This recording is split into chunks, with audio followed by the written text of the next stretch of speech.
There's always been a myth about John Lennon and Paul McCartney, that they worked in perfect harmony, like two halves of one mind. But the truth is, that harmony came with tension, and that tension made the Beatles who they were. By the late 1960s, their songwriting partnership had changed. Lennon was diving into experimental, surreal, and sometimes uncomfortable territory, while McCartney was focused on melody, structure, and mass appeal.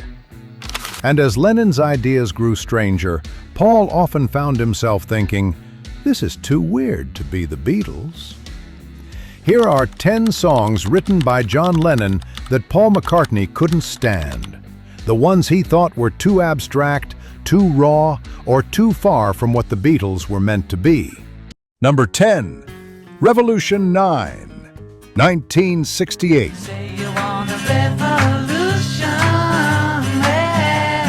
It's impossible to start anywhere else. Revolution 9 wasn't a song, it was a sound collage. 8 minutes of chaos and tape loops that turned the White Album into an avant-garde battlefield. John was fascinated by the idea of creating music without melody. Influenced by Yoko Ono's experimental art and the sound manipulations of the avant-garde scene, he built Revolution 9 almost entirely from studio fragments. Paul hated it. He didn't see the musical point. To him, it was noise masquerading as art. He'd always believed the Beatles were about connection, not confusion. Lennon thought McCartney's distaste just proved his conservatism. The tension got so bad that Paul refused to participate in the track at all. Revolution 9 was John's rebellion inside his own band, and the first real sign that Paul's vision of the Beatles no longer matched his. Number 9. I Am the Walrus, 1967.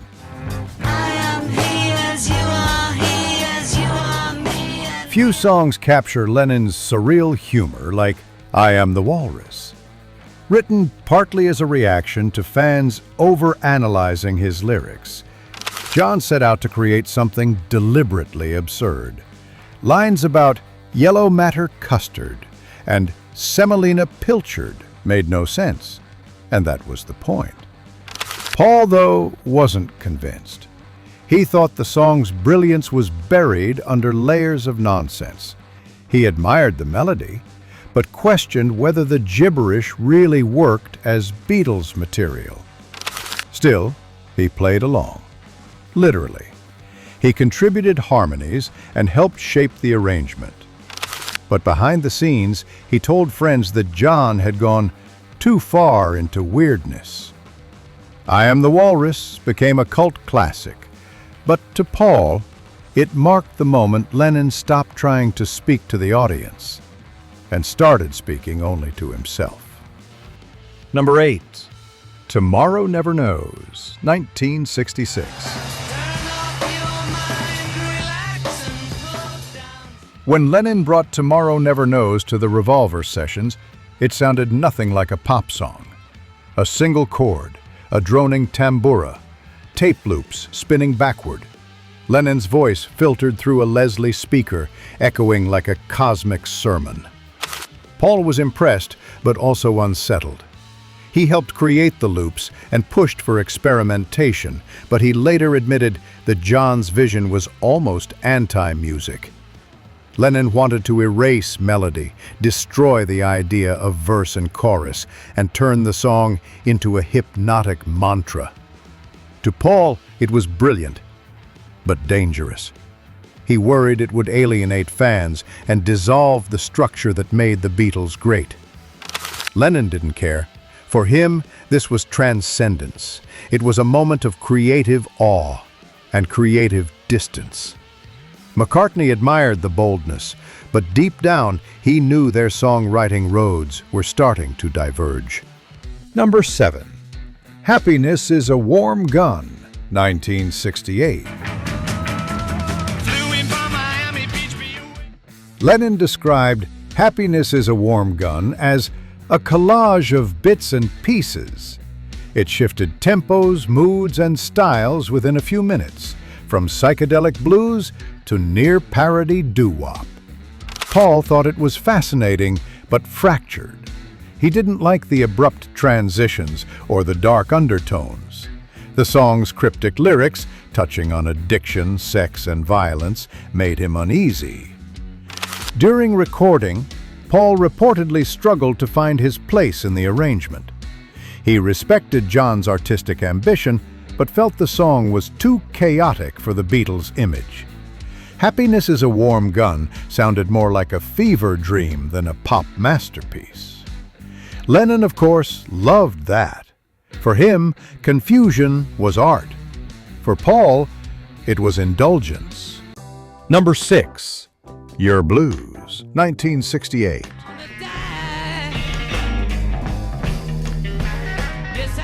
When Lennon wrote Your Blues, he wasn't joking. He wanted it to sound like a live jam recorded in a basement, cramped, distorted, and desperate. Paul thought it was too self-indulgent, too raw. He couldn't understand why Lennon wanted the Beatles, the biggest band in the world, to sound like an amateur blues group from a London club.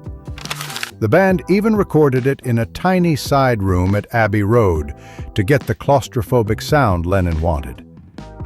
Paul played bass as usual, but didn't hide his frustration. He preferred songs that felt universal. Your Blues was personal agony put on tape.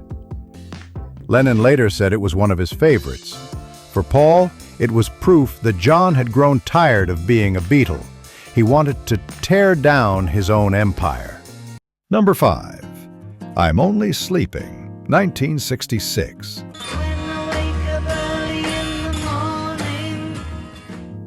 I'm Only Sleeping was Lennon's ode to laziness, or more accurately, to his fascination with dreams and altered states.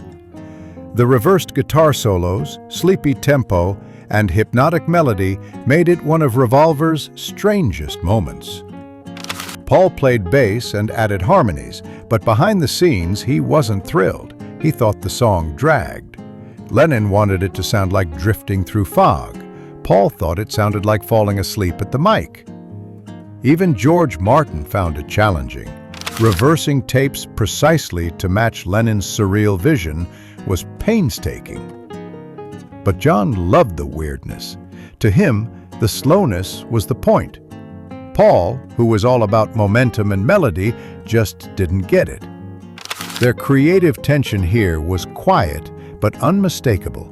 Lennon chasing abstraction, McCartney chasing perfection. Number 4. Glass Onion, 1968. You know the place where nothing is real. Well, here's another. Glass Onion was Lennon mocking his own fans, stuffing the lyrics with cryptic Beatles references just to confuse them. Mentions of the Walrus, Strawberry Fields, and Lady Madonna made it sound like a riddle designed to be unsolved. Paul thought it was clever, but hollow. He felt John was writing about the Beatles instead of as the Beatles. Instead of songs with heart, Lennon was now writing puzzles. Musically, Paul still contributed, but the energy was off. He'd later say that much of the White Album felt like a series of solo projects stitched together, Glass Onion being the clearest example. It wasn't that Paul hated the sound, he hated what it represented, a band turning into fragments. Number 3. Come Together, 1969.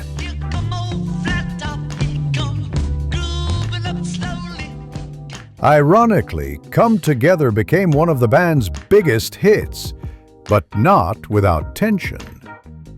John wrote it as a slow, swampy groove inspired by Chuck Berry, but the original version was far more up-tempo.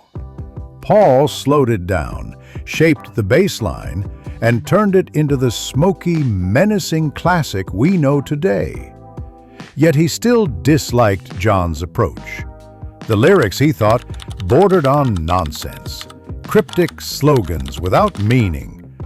Come Together was supposed to unite people, But in the studio, it divided them. Paul felt John's growing obsession with Yoko Ono, and his political distractions were clouding his songwriting. Lennon, on the other hand, felt Paul was being controlling, turning every track into a McCartney production. Despite their differences, Come Together became a symbol of their fractured genius. Lennon's mood, Paul's polish. One final uneasy masterpiece. Number 2. Julia, 1968. Half of what I say is meaningless. Julia was one of the few Beatles songs recorded entirely by John Lennon. It was a haunting, delicate tribute to his late mother, blending vulnerability with poetic abstraction. Paul admired the sentiment, but thought the song was too personal to fit the Beatles' identity. It wasn't about love, peace, or pop. It was about loss and loneliness.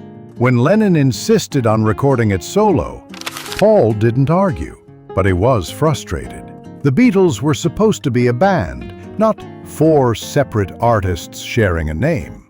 Julia was stunning, but to Paul, it was the sound of the Beatles breaking apart. It was also a turning point.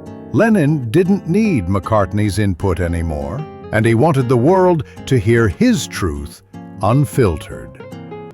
Number 1. Strawberry Fields Forever, 1967. Let me take you down, 'cause I'm going to... If there was one song that captured the creative divide between John and Paul, it was this one. Strawberry Fields Forever began as a simple nostalgic tune about Lennon's childhood. But in the studio, it became something else entirely. A psychedelic labyrinth of tape splices, altered speeds, and orchestral chaos. Paul was stunned by its complexity. He respected it deeply, even called it a masterpiece, but he also admitted he didn't feel it. It was John's world, abstract, melancholy, dreamlike, and Paul didn't know how to live in it. He helped, of course, suggesting orchestration ideas and harmonies, but he later told friends that Lennon's obsession with studio trickery had gone beyond the Beatles. Strawberry Fields Forever wasn't just a song. It was a statement. Lennon's declaration that music didn't have to make sense as long as it made you feel. For Paul, it was brilliant but alien. A vision he couldn't share no matter how much he admired.